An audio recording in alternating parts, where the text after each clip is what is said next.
Now, നിങ്ങളുടെയൊക്കെ favourite ആയിട്ടുള്ള വേറൊരാളെ വിളിക്കട്ടെ. വാൻ ബഹളത്തോടുകൂടി സ്വാഗതം ചെയ്യണം. അനശ്വര രാജൻ everyone. ഹലോ ദുബായ്, എല്ലാവർക്കും നമസ്കാരം. ആദ്യം ഞാനിവിടെ വരുന്നവരെയൊന്നും പ്രിപ്പയർ ചെയ്തിട്ടില്ല പറയാൻ വേണ്ടിയിട്ട്. പക്ഷെ ഇപ്പോൾ ഇവിടെ കയറുമ്പോൾ ചെറിയ ടെൻഷനുണ്ട് ഇത്രയും ആൾക്കാരൊക്കെ കാണുന്ന സമയത്ത്. അപ്പം ഇന്ന് ഗുരുവായൂർ അമ്പലനടയുടെ ട്രെയിലർ ലോഞ്ചാണ്. ഒരുപാട് എക്സൈറ്റഡ് ആണ് ഞാൻ ട്രെയിലർ കാണാൻ. നിങ്ങളൊക്കെ കണ്ടതിൽ ഒരുപാട് സന്തോഷം. ഗുരുവായൂർ അമ്പലനട എനിക്ക് ഒരുപാട് പ്രിയപ്പെട്ട ഒരു സിനിമയാണ്. പറഞ്ഞ പോലെ ഈ വരുന്ന 16th സിനിമ റിലീസ് ചെയ്യുന്നത്. ഒരു കുഞ്ഞു പടം എന്ന് ഞങ്ങളോട് പറയാൻ പറഞ്ഞു. സോ ഇറ്റ്സ് ഒരു കുഞ്ഞു പടമാണ്. പറയാൻ പറഞ്ഞു കുഞ്ഞു പടമാണ്. അത്ര അങ്ങനെ പറയുന്ന ഒരാളേ ഉള്ളൂ. അതാരായിരിക്കും ഞാൻ പറഞ്ഞുതരാം. പിന്നെ Anaswara, thank you Anaswara.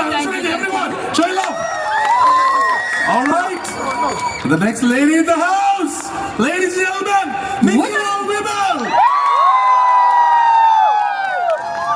Hello Dubai, എല്ലാവരും സുഖമായിട്ടിരിക്കുന്നു വിശ്വസിക്കുന്നു. ഒരുപാട് സന്തോഷം. യൂഷ്വലി നമ്മളിവിടെ പോസ്റ്റ് റിലീസ് അല്ലെങ്കിൽ റിലീസിനോട് അടുപ്പിച്ചാണ് വരാറ്. അപ്പൊ ആദ്യമായിട്ടാണ് ഒരു ട്രെയിലർ ലോഞ്ചിനായിട്ട് ദുബായിൽ വരുന്നത്. അപ്പൊ അതിന്റെ ഒരു സന്തോഷമുണ്ട്. നമ്മൾ എല്ലാവരും കുറെ നേരമായിട്ട് വെയിറ്റ് ചെയ്യണമെന്ന് എനിക്കറിയാം. അതുകൊണ്ട് നമുക്ക് പെട്ടെന്ന് തന്നെ ട്രെയിലർ കാണാം. അതിനുശേഷം ആർക്കെങ്കിലും നമുക്ക് സംസാരിക്കണമെന്നുണ്ടെങ്കിൽ എല്ലാവരും വന്ന് സംസാരിക്കാം എന്നാണ് എനിക്ക് തോന്നുന്നത്. നമുക്ക് അതിനേക്കാളും ടെൻഷൻ എന്ന് പറഞ്ഞാൽ 8 മണിക്ക് എന്തായാലും പ്ലേ ആവും. അതുകൊണ്ട് ഏത് സമയത്തും പ്ലേ ആവാം എന്നുള്ളതാണ്. എല്ലാവർക്കും ഓരോ ക്വസ്റ്റ്യൻസ് ചോദിച്ച് നമുക്ക് ഇത് അവസാനിപ്പിക്കാം. കാരണം അതിന് മുമ്പ് ഞാൻ അനശ്വര, പ്ലീസ് സ്റ്റെപ്പ് ഫോർവേഡ്. അനശ്വര, ഇതിലെ ക്യാരക്ടറിനെ കുറിച്ചൊന്ന് ചോദിക്കാൻ. പേടിയില്ല. അതെ, അനശ്വര, ഇതിനകത്ത് ക്യാരക്ടർ എന്താണെന്നൊന്ന് പറയാമോ എല്ലാവർക്കും വേണ്ടി? What ever you can say, അതിനെ പറ്റി റിവീൽ ചെയ്യാൻ പറ്റുന്ന അത്രയും. ക്യാരക്ടറിന്റെ പേര് അഞ്ജലി എന്നാണ്. ഇത് അനന്തേട്ടൻ രാജുവേട്ടന്റെ സിസ്റ്റർ ആയിട്ടാണ്. അതുപോലെ ബേസിലേട്ടന്റെ കല്യാണം പെണ്ണായിട്ടാണ്.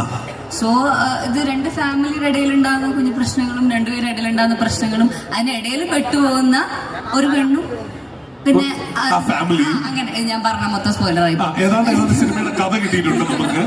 അപ്പൊ ഏതാണ്ട് തീരുമാനമായിട്ടുണ്ട്. താങ്ക് യു അനശ്വര.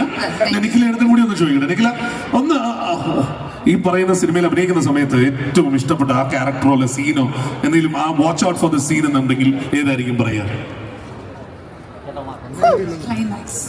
നന്നായി, നമ്മൾ കാണുന്നില്ല. ക്ലൈമാക്സ് ഇല്ലായിരുന്നു അതിൽ. റെഡി. അപ്പോ ക്യാരക്ടറിനെ പറ്റി? എന്റെ ക്യാരക്ടറിന്റെ പേര് പാർവതി എന്നാണ്. ഞാൻ രാജുവേട്ടന്റെ വൈഫിന്റെ ക്യാരക്ടറാണ് പ്ലേ ചെയ്യുന്നത്. ഞങ്ങൾ 4 പേരിലൂടെയാണ് ഈ സിനിമയുടെ ഒരു മേജർ കഥ പോകുന്നത്. പിന്നെ അതിലേക്ക് വരുന്ന ഒരുപാട് ക്യാരക്ടേഴ്സ് ഉണ്ട്. ഒരുപാട് ക്യാരക്ടേഴ്സ് ഉണ്ട്. നമുക്ക് കാണാൻ ഇഷ്ടമുള്ള ഒരുപാട് പേര് ഈ സിനിമയിലുണ്ട്. ജഗദീഷ് ചേട്ടനുണ്ട്, രേഖ ചേച്ചിയുണ്ട്, പുതിയ ആൾക്കാരായിട്ട് പുതിയതായിട്ട് വന്ന നമ്മുടെ സിജു സണ്ണിയുണ്ട്, ജോമോനുണ്ട്. ഒരുപാട് ക്യാരക്ടേഴ്സ് ഈ സിനിമയിൽ. ജയിലുള്ള അമ്മ, അമ്മയുണ്ട്. അങ്ങനെ ഒരുപാട് ആർട്ടിസ്റ്റുകളുണ്ട്. നിങ്ങൾക്ക് എല്ലാവർക്കും കാണാൻ ഇഷ്ടപ്പെടുന്ന ഒരു സിനിമയായിരിക്കും. അല്ല, അത് എനിക്ക് ഡയറക്ടറിനടുത്ത് തന്നെ ചോദിക്കേണ്ട ചോദ്യമാണ്. കാരണം നേരത്തെ പൃഥ്വി പറഞ്ഞു